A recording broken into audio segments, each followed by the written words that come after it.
Hi, my name is Brittany Hughes, and today I'll be providing you with an example that hopefully makes you think about how society should be responding to wrongdoing. I hope you enjoy. Imagine Christopher. He's a 21-year-old student at the U of I getting ready to graduate with a degree in molecular biology and go on to grad school in the fall. Last Friday night, he was out with a group of friends who had all been drinking. Christopher was a designated driver for that night, but inevitably he had a few shots at the get-together.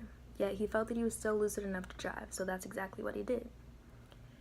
All seemed well. They were driving down the road, blasting their music, when all of a sudden Christopher turned his head to laugh at a friend in the back seat. Before he could even turn back to the wheel, there was a loud bang and they were in contact with another vehicle. After waking up in a hospital bed, Chris learned that the car accident involved a family of 4 and that the mother had been severely injured and the youngest child had been killed on impact. The father and eldest child made it out with no serious physical damage, but they sure had to deal with the emotional trauma. It is now a month later and Christopher is standing before a court that believes he is guilty of vehicular manslaughter. Though he had no intent to kill, he does confess to driving negligently and wishes that he had not had any drinks before getting behind the wheel.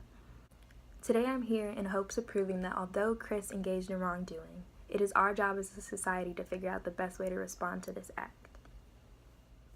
When thinking about how society might respond to this act of wrongdoing, I'm sure it's easy to think just lock him away in a dungeon and throw away the key, like many rulers did in the 11th century.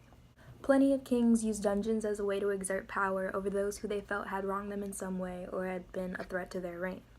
The difference between these people and Chris is that he has confessed his guilt and willingly come forward, not hiding from the law and needing to be extrajudicially dragged from his home in order to be punished. Similarly, have any studies ever shown that being locked in a small dark place that is barely the same width as your wingspan a plausible response to wrongdoing? Surely the feelings of solitary confinement and claustrophobia do not bring any sort of guilt or sorrow for those who have committed crimes, but rather feelings of misery and despair. So maybe dungeons aren't the best idea. But what about a monastery cell? Of course it would seem productive to send Chris to a monastery and lock him in a cell in order to ponder over his actions, but not very likely. The principle behind being placed in a monastic cell, though, may be getting somewhere. Rehabilitation serves as a way of taking the person who committed a wrongdoing and trying to restore them to their inherently good self. While this does seem like a plausible solution to wrongdoing, this principle neglects to be concerned with one thing: the victim. This brings us to the way in which I believe society should respond to wrongdoing. If someone has committed a crime or engaged in some act of wrongdoing, society should respond with the restorative justice approach. As I mentioned earlier, many principles do not focus on the victim. and the harm that has been inflicted upon them.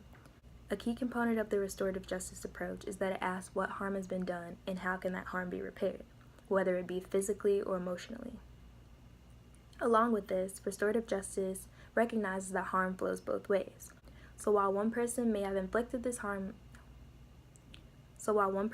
committed the wrongdoing and inflicted the harm on another person, the approach takes into account why this person has done this and the root cause of the problem. What I value most about this approach is that it sets up a space for communication between the wrongdoer and the victim, creating not only an opportunity for a repaired connection between the two of them, but also an opportunity for the community and other invisible victims to voice their concern. Obviously, restorative justice will not work for every person that has committed an act of wrongdoing, but the least we can do is try. And I hope in thinking about Chris's case or others like it, you see that restorative justice is a feasible way of how society should respond to wrongdoing. Thank you.